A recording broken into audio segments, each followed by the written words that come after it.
আমি আপনাকে বোঝাতে চাইছি। ঠিক কাব বিন আশরাফ আবার ঘুরিয়ে জিজ্ঞাসা করলেন, ভাই আবু জাহেল, তুমি তো মক্কার জমিনে ছোটবেলা থেকে মুহাম্মদ সাল্লাল্লাহু আলাইহি ওয়াসাল্লামকে দেখেছো। মুহাম্মদ রাসূলুল্লাহ সাল্লাল্লাহু আলাইহি ওয়াসাল্লামকে যখন ছোটবেলা থেকে দেখেছো, তোমার ধারণা কি? তুমি একটু আমাকে বলো। তোমাদের সামনে বড় হলো, 40 বছর গেল, 40 বছরের পরেও 13 বছর এখানে কেটে গেল মক্কাতে। ও আবু জেহেল, আমার কানে কানে তুমি বলো, তোমার কথাটা আমাকে একটু শোনাও, তোমার মন্তব্যটা কি তুমি আমাকে বলো।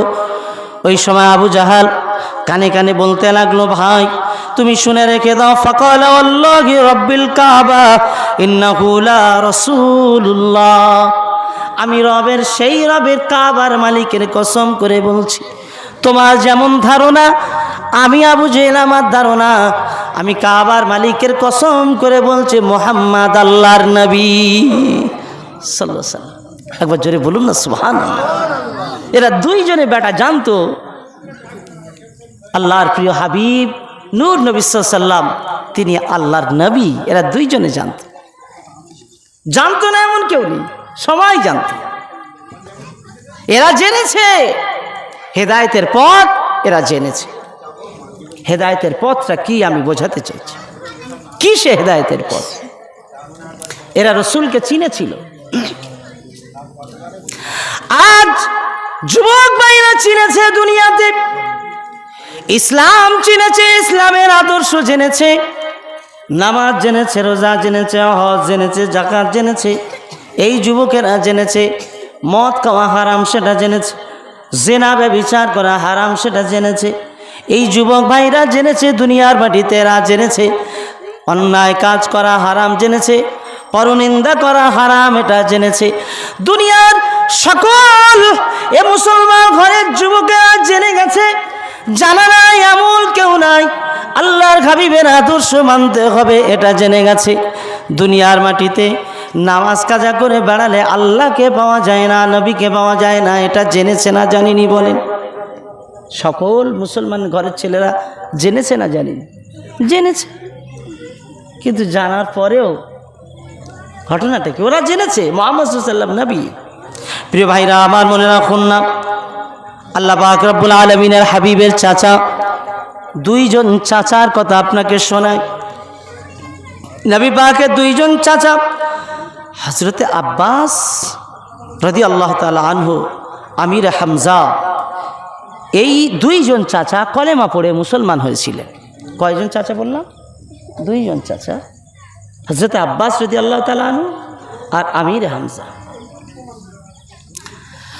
রাসূলের আরেক চাচা, আল্লাহর হাবিবের আরেক চাচা, যে চাচাটি রাসূলুল্লাহকে কাছে নিয়ে বেরিয়েছেন, সব সময় বুকে করে আমার নবী পাকের যখন আম্মা চলে গেলেন, দাদুজান বেঁচে আছেন, আল্লাহর হাবিবের দাদুজান বলেছিলেন, ও বাবা মুহাম্মদ সাল্লাল্লাহু আলাইহি ওয়াসাল্লাম, তোমার চিন্তা নাই, আমি তো আছি বাবা, আমি তোমাকে লালিত পালিত করব, আমি তোমার মায়ের মতো হয়ে দেখব, আব্বার মতো হয়ে দেখব।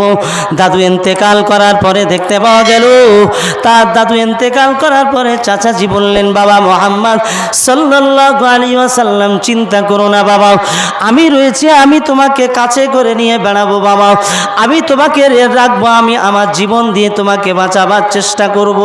কেউ তোমাকে আঘাত করলে আমি আবু তালেব মেনে নেব না।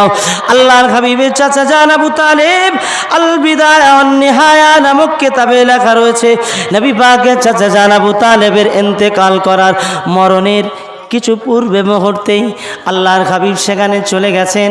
আল্লাহর হাবিবের চাচা জানের মরণের পূর্বে মুহূর্তে নবী পাক গিয়ে হাজির। কি হলো? নবী পাক গিয়ে মরণের পূর্বে মুহূর্তে গিয়ে হাজির হয়েছে। আর গিয়ে দেখছেন সেখানে নবীর চাচা ইন্তেকাল করছেন। সেখানে বসে আছেন কে কে? আবু জেহেল বসে আছেন আর আবু সাফওয়ান বসে আছে, মাথার ধারে বসে আছে দুইজন। এই বাবু শুনছো তো নাকি? নবী পাকের চাচা জানের কথা বলছি। আল্লাহর হাবিবের চাচা জান আবু তালেব মরণাপন্ন অবস্থা মরার পূর্বে মুহূর্তে আমার নবী বাগদা নবী বিশ্ব নবী হাবিবুল্লাহ চলে গেলেন চাচা জানের কাছে। আর সেখানে গিয়ে দেখেন আবু জেহেল বসে রয়েছে আর আবু সাফওয়ান বসে রয়েছে।